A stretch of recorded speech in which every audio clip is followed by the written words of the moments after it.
नमस्कार प्रिय दर्शकों, एक बार फिर आपका स्वागत है। प्रिय दर्शकों, आज फिर एक नई कहानी, एक नया वीडियो लेकर के हम हाजिर हुए हैं। आज की जो कहानी है, आज का जो प्रसंग है, यह बड़ा ही ज्ञानवर्धक है, बड़ा ही मोटिवेशनल है। प्रिय दर्शकों, एक बूढ़ी चिड़िया ने बताया कि अपनी बहू को दुख देने वाली सास को भगवान कौन सा दंड देते हैं। प्रिय दर्शकों, शुरू करते हैं आज की यह प्यारी सी कहानी, यह प्यारा सा वीडियो। दर्शकों, प्राचीन समय की बात है। किसी जंगल में एक बूढ़ी चिड़िया और चिढ़ा का जोड़ा रहा करता था। वह दोनों पति पत्नी आपस में बड़े प्रेम से रहते थे। उनका जीवन बड़े ही सुख से व्यतीत हो रहा था। दोनों ही पति पत्नी के जीवन में किसी प्रकार का कोई कष्ट नहीं था, कोई दुख नहीं था। बूढ़ी चिड़िया और चिढ़ा एक दूसरे से बड़ा प्रेम करते थे, एक दूसरे का बड़ा आदर सम्मान करते थे। प्रिय दर्शकों, चिढ़ा बड़ा ही बुद्धिमान और बड़ा ही चालाक था। चिढ़ा और बूढ़ी चिड़िया में अक्सर ज्ञान चर्चा हुआ करती थी। चिढ़ा ज्ञान की बातें अपनी पत्नी बूढ़ी चिड़िया को बताया करता था और बूढ़ी चिड़िया को भी अपने पति की बातें बहुत पसंद आती थीं। एक दिन की बात है, बूढ़ी चिड़िया अपने पति चिढ़ा से पूछती है कि पिया जी, मैंने देखा है संसार में बहुत सी महिलाएं अपनी बहू को बहुत पीड़ा देती हैं, बहुत दुख देती हैं, परंतु ऐसा क्यों है? और ऐसी सास को भगवान कौन सी सजा देते हैं जो अपनी बहू को दुख देती है? तब चिढ़ा कहता है कि प्रिय, तुम्हारे इस प्रश्न का उत्तर मैं तुम्हें एक कहानी के माध्यम से समझाता हूं। प्रिय दर्शकों, अब चिढ़ा अपनी कहानी प्रारंभ करता है। चिढ़ा कहता है कि प्रिय, कुछ समय पहले की बात है। एक गांव में एक बूढ़ी माँ रहती थी। वह बूढ़ी माँ का एक पुत्र था। दोनों माँ बेटे अपना जीवन गरीबी में काट रहे थे। बूढ़ी माई के पास खाने पीने के लिए भी धन दौलत नहीं थी। उनके पास इतना भी धन नहीं था कि वह अच्छे वस्त्र पहन सके और 2 समय का भोजन कर सके। बूढ़ी माँ के पति की मृत्यु कुछ समय पहले हो चुकी थी, जिसके बाद बूढ़ी माँ जैसे तैसे घर चला रही थी और बूढ़ी माँ का पुत्र भी गांव में कुछ मजदूरी करके थोड़ा बहुत धन कमा लेता था। कुछ समय तक तो ऐसा ही चलता रहा। फिर एक दिन की बात है, बूढ़ी माँ अपने पुत्र का विवाह कर देती है। विवाह करने के बाद बूढ़ी माँ के घर में बहू आ जाती है। अब बहू के आने के बाद उनका खर्चा पूरा नहीं हो रहा था। बूढ़ी माँ और वह पुत्र इतना नहीं कमा रहे थे कि तीनों का पेट भर सके। कुछ दिनों तक तो वह रूखा सूखा खाते रहे, परंतु उसके बाद बूढ़ी माँ ने अपने पुत्र से कहा कि बेटा, हम इतना ज्यादा नहीं कमाते हैं कि इससे हम अपना तीनों का पेट भर सके। तुम्हारा विवाह हो चुका है, अब तुम्हारी पुत्र वधू भी घर में रहती है। अब हमें और ज्यादा धन की आवश्यकता होगी, इसलिए धन कमाने के लिए अब तुम शहर चले जाओ। शहर में जाकर कोई काम करोगे तो तुम्हें कुछ ज्यादा धन मिलेगा और उससे हमारा गुजारा अच्छे से चल सकेगा। प्रिय दर्शकों, अपनी माँ की बात सुनने के बाद वह पुत्र कहता है कि माँ, आपकी बात बिल्कुल सही है। मैं भी यही सोच रहा था, परंतु मुझे एक ही बात की चिंता है कि मेरे जाने के बाद मेरी पत्नी का क्या होगा? वह बेचारी अकेली कैसे रहेंगी? प्रिय दर्शकों, तब बूढ़ी माँ कहती है कि बेटा, तुम उसकी चिंता ना करो, मैं उसका ध्यान रखूंगी, उसे कोई दुख तकलीफ नहीं होने दूंगी। वह मेरी बेटी के समान है। प्रिय दर्शकों, चिढ़ा आगे कहता है कि प्रिय, वह पुत्र वधू बड़ी ही संस्कारी, बड़ी ही बुद्धिमान और बड़े ही अच्छे स्वभाव की थी। वह अपने पति और अपनी सास की खूब सेवा करती थी। घर का सारा काम बड़े ही अच्छे से करती थी। इधर अपनी माँ से बात करने के बाद वह पुत्र अपनी पत्नी के पास जाता है और अपनी पत्नी से कहता है कि प्रिय, मैं धन अर्जित करने के लिए शहर जा रहा हूँ। अगर मैं शहर जाकर कुछ काम करूंगा तो मुझे कुछ ज्यादा पैसे मिलेंगे और उससे हमारा गुजारा अच्छे से हो सकेगा। गांव में कोई अच्छा काम नहीं मिलता है, इसलिए हमारे पास 2 वक्त का खाना भी नहीं है। प्रिय दर्शकों, पति की बात सुनकर वह पत्नी कहती है कि पिया जी, आपकी जैसी मर्जी, आप वैसा करिए, मुझे इससे कोई आपत्ति नहीं है। मैं आपकी माँ जी का और घर का बहुत ध्यान रखूंगी। आप यहाँ की चिंता मत करना, शहर में जाकर मन लगाकर काम करना। प्रिय दर्शकों, अपनी पत्नी का इतना अच्छा स्वभाव देखकर वह बड़ा ही खुश हो जाता है और अगले ही दिन वह अपनी पत्नी और माँ से विदा लेकर वह शहर के लिए चला जाता है। शहर में जाकर वह बूढ़ी माई का पुत्र मजदूरी करने लगता है। शहर में उसे कुछ ज्यादा पैसे मिल रहे थे। प्रिय दर्शकों, चिढ़ा आगे कहता है कि प्रिय, पुत्र के जाने के बाद इधर गांव पर वह बूढ़ी माँ अपने पुत्र वधू को बहुत सताती थी, बहुत दुख देती थी। वह अपनी पुत्र वधू से घर का सारा काम कराती थी। उसे सुबह प्रातः काल ही जगा दिया करती थी। उसे चैन की नींद भी नहीं लेने देती थी और पूरा दिन उससे काम कराया करती थी, खाना बनवाया करती थी, घर की साफ सफाई करवाया करती थी, कपड़े धुलवाया करती थी और कभी कभी तो उसे जंगल में लकड़ी लेने के लिए भी भेज दिया करती थी। सारा दिन इतना काम करने के बाद वह बेचारी पुत्रवधू बहुत थक जाती थी। उसे रात में नींद भी नहीं आती थी। उसके हाथ पैर बहुत दर्द होते थे, परंतु वह दुष्ट बूढ़ी माँ अगले दिन फिर उसे जल्दी जगा दिया करती थी और उसे घर के कामों में लगा दिया करती थी। प्रिय दर्शकों, वह पुत्रवधू बड़ी ही सीधे स्वभाव की थी, बड़ी ही संस्कारी थी। वह पलटकर अपनी बूढ़ी माँ को बिल्कुल भी जवाब नहीं दिया करती थी। चुपचाप अपनी सास की हर बात मानकर और घर का सारा काम करती रहती थी। अब तो वह सास भी समझ गई थी कि मेरी पुत्रवधू बहुत सीधी है और मैं इसे जैसा कहूंगी यह वैसा ही करेगी। इसका फायदा उठाकर वह बूढ़ी माँ अपनी पुत्रवधू से बहुत काम करवाती थी। उसे खाना खाने के लिए भी एक पल का समय नहीं देती थी। वह अपनी पुत्रवधू को आराम करने का बिल्कुल समय नहीं देती थी। थोड़ा बहुत खा पीकर सारा दिन वह पुत्रवधू अपने घर का काम करती रहती थी। इधर शहर में उसका पति मजदूरी करके पैसे कमा रहा था। वह शहर से अपने गांव बहुत कम आ पाता था। उसे छुट्टी नहीं मिलती थी। प्रिय दर्शकों, चिढ़ा आगे कहता है कि प्रिय, एक दिन की बात है। बूढ़ी माँ का बेटा शहर से अपनी माँ और पत्नी से मिलने अपने गांव आता है। जब वह गांव पर आता है तो वह अपनी पत्नी को देखकर कहता है कि प्रिय, यह तुम्हारी कैसी हालत हो गई है? तुम इतनी दुबली पतली कैसे हो गई हो? परंतु वह पत्नी अपने पति को कुछ नहीं बताती है। वह चाहती नहीं थी कि घर में लड़ाई झगड़ा हो, इसलिए वह अपनी सास की कोई शिकायत अपने पति से नहीं करती है। वह कहती है कि पिया जी, आप मेरी चिंता ना करें। आप बताइए कि आपका शहर में काम कैसा चल रहा है? आपको ठीक से भोजन मिलता है या नहीं? प्रिय दर्शकों, अपनी पत्नी की ऐसी मीठी मीठी बातें सुनकर वह बूढ़ी माई का पुत्र बड़ा ही प्रसन्न होता है। वह सोचता है कि मेरे भाग्य तो बड़े ही अच्छे हैं जो मुझे तुम्हारे जैसी संस्कारी पत्नी मिली है। प्रिय दर्शकों, कुछ दिन वह बूढ़ी माँ का पुत्र अपने गांव में अपनी पत्नी और माँ के साथ रहता है और कुछ दिनों बाद वह वापस शहर पैसे कमाने के लिए चला जाता है। अब तो पुत्र के घर से जाते ही वह बूढ़ी माँ एक बार फिर अपनी पुत्रवधू पर अत्याचार करना शुरू कर देती है। जब तक उसका पुत्र घर पर था तब तक तो वह अपनी पुत्रवधू की खूब प्रशंसा करती थी, उससे खूब मीठी बातें करती थी और उसे कोई काम नहीं करने देती थी। और जैसे ही उसका पुत्र शहर चला जाता है तो वह बूढ़ी माँ अपने पुत्रवधू को घर के सारे कामों में लगा देती है। उसे सांस लेने का भी समय नहीं देती है। प्रिय दर्शकों, पति के जाने के बाद वह बूढ़ी माँ की पुत्रवधू गर्भवती हो जाती है। वह अपनी सास से कहती है कि माँ जी, मैं गर्भवती हो चुकी हूँ और आप दादी बनने वाली हैं। यह सुनकर बूढ़ी माँ जरा भी खुश नहीं होती है। उसे कोई प्रसन्नता नहीं होती है। वह तो सोच रही थी कि अब यह गर्भवती हो चुकी है, अब तो घर का सारा काम मुझे ही करना पड़ेगा। यह तो बढ़िया आराम करती रहेंगी और संतान आने के बाद यह अपनी संतान की देखभाल में लगी रहेंगी। ऐसे में घर का सारा काम मुझे ही करना पड़ेगा। प्रिय दर्शकों, ऐसी बातें सोच सोच कर वह बूढ़ी माँ बड़ी ही चिंतित हो रही थी, परंतु फिर वह सोचती है कि चाहे जो हो जाए मैं कोई काम नहीं करूंगी। अब तो वह बूढ़ी माँ अपनी पुत्रवधू से गर्भवती हालत में ही घर का सारा काम कराया करती थी। वह बेचारी गर्भवती होने के बाद भी घर का सारा काम करके और उसके बाद खाना खाया करती थी। भूख से उसकी हालत बड़ी ही खराब हो चुकी थी। जब तक वह घर का सारा काम नहीं करती थी, बूढ़ी माँ अपने पुत्रवधू को खाना भी नहीं दिया करती थी। भूखे पेट काम कर करके वह बेचारी गर्भवती स्त्री बहुत थक चुकी थी। प्रिय दर्शकों, अब तो धीरे धीरे 9 महीने बीत जाते हैं और बूढ़ी माँ की गर्भवती पुत्रवधू का प्रसव काल निकट आ जाता है। वह अपनी सास से कहती है कि माँ जी, लगता है मेरा प्रसव काल निकट आ चुका है। मुझे पेट में बड़ा ही दर्द हो रहा है, आप दाई माँ को बुला दीजिए। प्रिय दर्शकों, अपनी पुत्रवधू की ऐसी बातें सुनकर वह बूढ़ी माँ कहती है कि अरे बेटा, तुम चिंता ना करो, दाई माँ की कोई जरूरत नहीं है।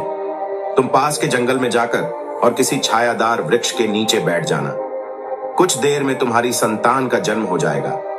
प्रिय दर्शकों, बूढ़ी माँ आगे कहती है कि बेटा, मेरी एक बात याद रखना, अगर तुम्हारी कोख से पुत्र ने जन्म लिया तो तुम उसे लेकर घर चली आना, परंतु अगर पुत्री ने जन्म लिया तो तुम उसे जंगल में ही छोड़ देना। जंगली जानवर आकर उसे ले जाएंगे। प्रिय दर्शकों, वह बेचारी सीधी साधी पुत्रवधू अपनी सास से कुछ नहीं कहती है और चुपचाप जंगल की तरफ चली जाती है। वह पीढ़ा में चलती चलती जंगल पहुंच जाती है और जंगल में जाकर एक छायादार वृक्ष के नीचे बैठ जाती है और वहां जैसे तैसे अपनी संतान को जन्म देती है। प्रिय दर्शकों, बूढ़ी माँ की पुत्रवधू ने एक पुत्री को जन्म दिया था। अब तो अपनी पुत्री को देखकर वह बहुत घबरा जाती है। वह सोचती है कि सासू माँ ने तो मुझे पुत्री को लेकर घर आने से मना किया है। प्रिय दर्शकों, अब वह अपनी पुत्री को जंगल में ही छोड़ने का निश्चय करती है। ऐसा विचार करके वह अपनी पुत्री को उसी वृक्ष के ऊपर एक चिड़िया के घोंसले में रख देती है और चिड़िया के घोंसले में रखकर उसे कुछ दूध पिलाकर और वापस अपने घर चली आती है। वह सोचती है कि हर दिन लकड़ी लाने के बहाने मैं अपनी पुत्री की देखभाल करती रहूंगी। इसी बहाने मेरी पुत्री सुरक्षित भी रहेंगी और माँ जी को कोई तकलीफ भी नहीं होगी।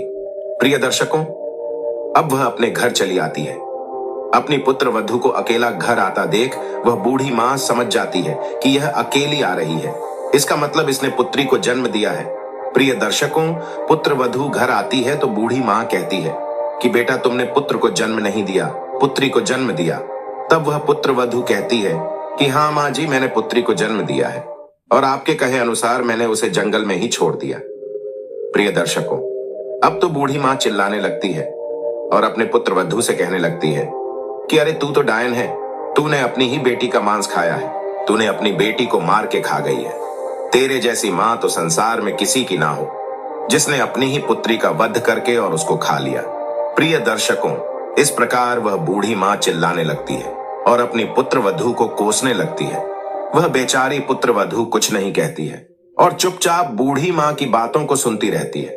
कुछ देर ऐसे ही चिल्लाने के बाद बूढ़ी माँ कहती है कि चलो घर के काम में लग जाओ, घर का सारा काम सुबह से ऐसा ही पड़ा हुआ है। प्रिय दर्शकों, अब तो वह बेचारी पुत्री को जन्म देने के बाद तुरंत घर के काम में लग जाती है और घर की साफ सफाई करके भोजन पकाती है। प्रिय दर्शकों, उसे अपनी पुत्री की चिंता भी हो रही थी कि बेचारी मेरी पुत्री जंगल में न जाने कैसी होगी। अब तो अगले दिन वह लकड़ी लेने के लिए जंगल में जाती है और उसी बहाने अपनी पुत्री को दूध पिलाकर और उसे देख आती है। इसी प्रकार कई दिनों तक ऐसा ही चलता रहा। वह पुत्र वधू हर दिन जंगल में जाती और अपनी पुत्री को दूध पिलाकर और उसकी देखभाल करती। इधर बूढ़ी माँ को भी यह नहीं पता था कि उसकी पुत्र वधू ने उसकी बेटी को जंगल में जीवित रखा है और उसकी देखभाल करने जाती है। प्रिय दर्शकों, ऐसे ही अब समय निकलता जाता है और 1 वर्ष हो जाता है। 1 वर्ष के बाद बूढ़ी माँ का बेटा एक बार फिर अपनी पत्नी और अपनी माँ से मिलने के लिए अपने गांव आता है। अब तो पुत्र के घर पर आने के बाद वह बूढ़ी माँ अपना स्वभाव बदल लेती है और अपनी पुत्र वधू से मीठी मीठी बातें करने लगती है। पुत्र वधू की सेवा करने लगती है और घर का सारा काम करने लगती है। प्रिय दर्शकों, बूढ़ी माँ अपने पुत्र से कहती है कि बेटा, तुम्हारी पत्नी तो डायन है, इसने तुम्हारी पुत्री को मार के खा गई है। तुम्हारी पुत्री को जंगल में ले जाकर और मार के खा गई। प्रिय दर्शकों, अपनी माँ की ऐसी बातें सुनकर वह पुत्र कुछ नहीं कहता है। उसे पता था कि मेरी माँ का स्वभाव ऐसा ही है। वह समझ रहा था कि यह माँ जरूर कोई चाल चल रही है, क्योंकि मेरी पत्नी ऐसा नहीं कर सकती।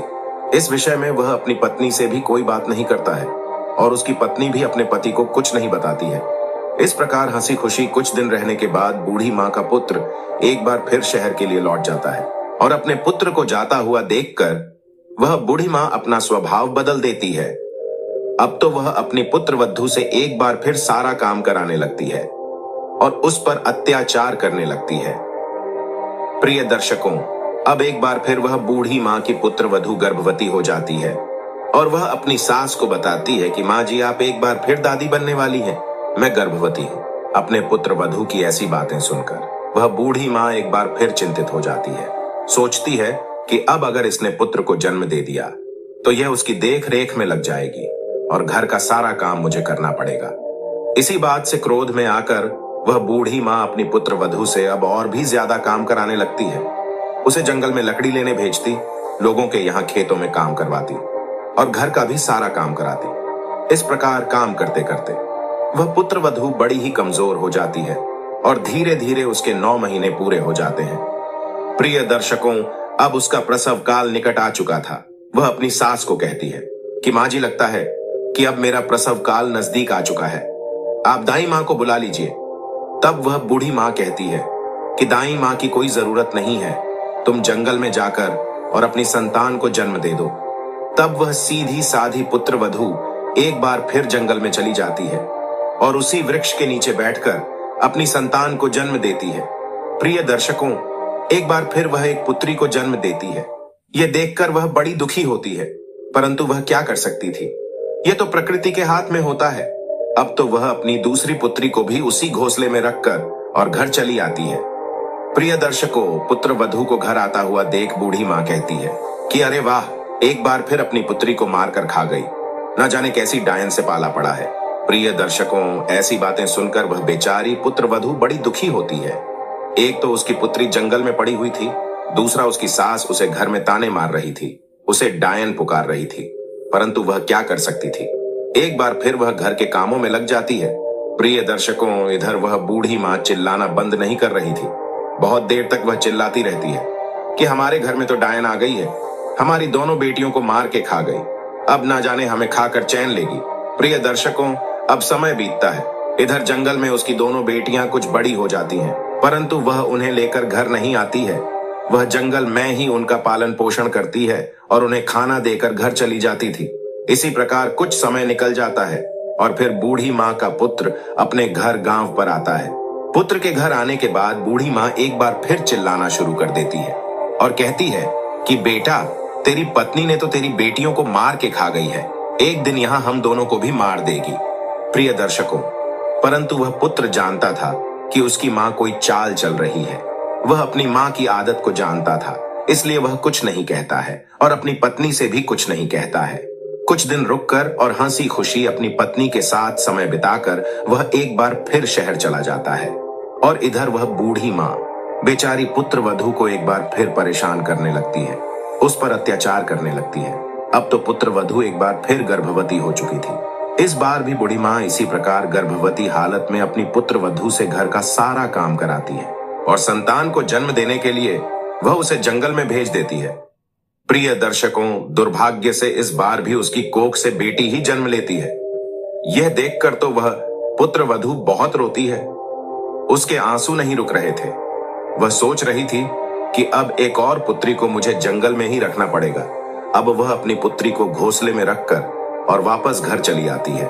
प्रिय दर्शकों, इस बार तो अपनी पुत्र वधू को अकेला आता हुआ देखकर वह बूढ़ी माँ क्रोध से लाल हो जाती है और पूरे गांव में ऐसा ऐलान करने लगती है कि मेरी पुत्र वधू डायन है और वह अपनी पुत्री को मार के खा जाती है। 3 पुत्री को मारकर खा गई। ऐसी डायन मेरी पुत्र वधू है। प्रिय दर्शकों, पूरे गांव में वह बूढ़ी माँ चिल्लाती हुई घूमती है, सबके घर जाकर बताती है कि मेरी पुत्र वधू ने अपनी पुत्री को मारकर खा गई है। प्रिय दर्शकों, गांव के सभी लोगों को यह बात पता चल जाती है तो बात पूरे गांव में फैल जाती है।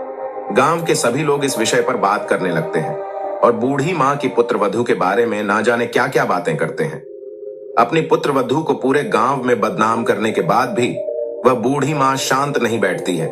वह चिल्लाती हुई गांव के सरपंच के पास पहुंच जाती है और सरपंच को जाकर बताती है कि सरपंच जी, हमारी पुत्र वधू एक डायन है और उसने अपनी संतान को मार के खा गई है। प्रिय दर्शकों, अपनी सास की ऐसी हरकतों को देखकर वह पुत्र वधू बहुत दुखी थी। वह बहुत रोती है। पूरा दिन वह रोते रोते गुजार देती थी, परंतु वह सास से कहती कुछ नहीं थी। अपनी सास को पलटकर कोई जवाब नहीं देती थी। प्रिय दर्शकों, अब तो बात फैलती हुई बूढ़ी माँ के पुत्र तक पहुंच जाती है। शहर में बैठा बूढ़ी माई का पुत्र यह सुनकर बड़ा ही चिंतित हो जाता है कि मेरी माँ ने मेरी पत्नी को पूरे गांव में बदनाम कर दिया है। प्रिय दर्शकों, इधर सरपंच पूरी बात जानकर और पुत्र वधू को बुलवाते हैं। सरपंच बूढ़ी माई की पुत्र वधू से पूछते हैं कि बताओ बेटा, क्या तुम्हारी सास सच कह रही है? तब वह बेचारी बूढ़ी माँ की पुत्र वधू कुछ नहीं कहती है और चुपचाप खड़ी रहती है। उसकी चुप्पी देखकर सरपंच यह निर्णय लेता है कि इसे मृत्यु दंड दिया जाएगा। और प्रिय दर्शकों, सरपंच ऐसा ऐलान करता है कि कल सुबह गांव के बीच में बूढ़ी माँ की पुत्र वधू को फांसी पर लटका दिया जाएगा। इधर बूढ़ी माँ का पुत्र अपनी पत्नी से मिलने के लिए शहर से निकलता है। प्रिय दर्शकों, अगला दिन हो चुका था और अगले दिन सरपंच के आदेश अनुसार बूढ़ी माँ की पुत्र वधू को गांव के बीच में ले जाया जाता है, जहां उसे फांसी की सजा होने वाली थी। बूढ़ी माँ की पुत्र वधू को फांसी पर लटकाने ही वाले थे कि इतने में बूढ़ी माँ का पुत्र दौड़ा दौड़ा गांव पहुंच जाता है। वह घर जाकर देखता है तो घर पर कोई नहीं था। तब वह गांव के बीच में आता है और वह कहता है कि रुक जाइए, मेरी पत्नी को कोई फांसी की सजा नहीं देगा। प्रिय दर्शकों, अब तो वह अपनी पत्नी के पास जाता है और उसे गले लगा लेता है। वह अपनी पत्नी को अपनी कसम देता है और कहता है कि बताओ प्रिय, सच बात क्या है? मेरी माँ ने जो यह कहा है, क्या यह सच है? प्रिय दर्शकों, अब तो वह बेचारी बूढ़ी माँ की पुत्रवधू सारी बात सच सच अपने पति को बता देती है और अपने पति को सारी बात बताने के बाद वह बेचारी वहीं गिरकर रोने लगती है। तब वह सरपंच कहता है कि बेटा, अगर ऐसी बात है तो तुम्हारी तीनों बेटियां कहाँ हैं? वह तीनों कहाँ रहती हैं? प्रिय दर्शकों, अब तो वह बूढ़ी माँ की पुत्रवधू अपने तीनों बेटियों को आवाज लगाती है तो उसकी तीनों बेटियां दौड़ी दौड़ी जंगल से और गांव के बीच में आ जाती हैं। अपनी बेटियों को देखकर वह बूढ़ी माँ का पुत्र रोने लगता है और अपनी तीनों पुत्री को गले लगा लेता है और इधर सरपंच बूढ़ी माँ को फांसी की सजा सुना देता है। प्रिय दर्शकों, चिढ़ा आगे कहता है कि प्रिय, इस प्रकार वह बूढ़ी माँ फांसी पर लटक जाती है और इधर वह बूढ़ी माँ का पुत्र अपनी पत्नी और अपनी तीनों बेटियों के साथ सुख से गांव में रहने लगता है। प्रिय दर्शकों, चिड़ा आगे कहता है कि प्रिय, अब मैं तुम्हें बताता हूँ कि अपनी बहू को कष्ट देने वाली सास को भगवान कौन सी सजा देते हैं। प्रिय दर्शकों, चिड़ा कहता है कि प्रिय, जो भी सास अपनी बहू को कष्ट देती है उसे दुख देती है, उसे भगवान मृत्यु दंड देते हैं और वह अगले जन्म में पशु योनि में जाकर पैदा होती है, क्योंकि पुत्र वधू साक्षात लक्ष्मी का रूप होती है और अगर लक्ष्मी आपके घर आती है और आप उन्हें दुख देते हो, कष्ट देते हो, तो ऐसी स्त्रियों के साथ भगवान न्याय करता है और उन्हें मृत्यु दंड जल्द से जल्द देता है। प्रिय दर्शकों, बूढ़ी चिड़िया को चिड़ा की बात समझ में आ गई थी और उसे अपने प्रश्नों का उत्तर मिल गया था। तो प्रिय दर्शकों, हमारी आज की यह कहानी यहाँ समाप्त होती है। हम उम्मीद करते हैं कि आपको हमारी आज की यह कहानी पसंद आई होगी और आप इससे ढेर सारी प्रेरणाएं लेंगे। मिलते हैं अगली ज्ञान चर्चा के साथ अगले वीडियो में। तब तक के लिए नमस्कार, धन्यवाद।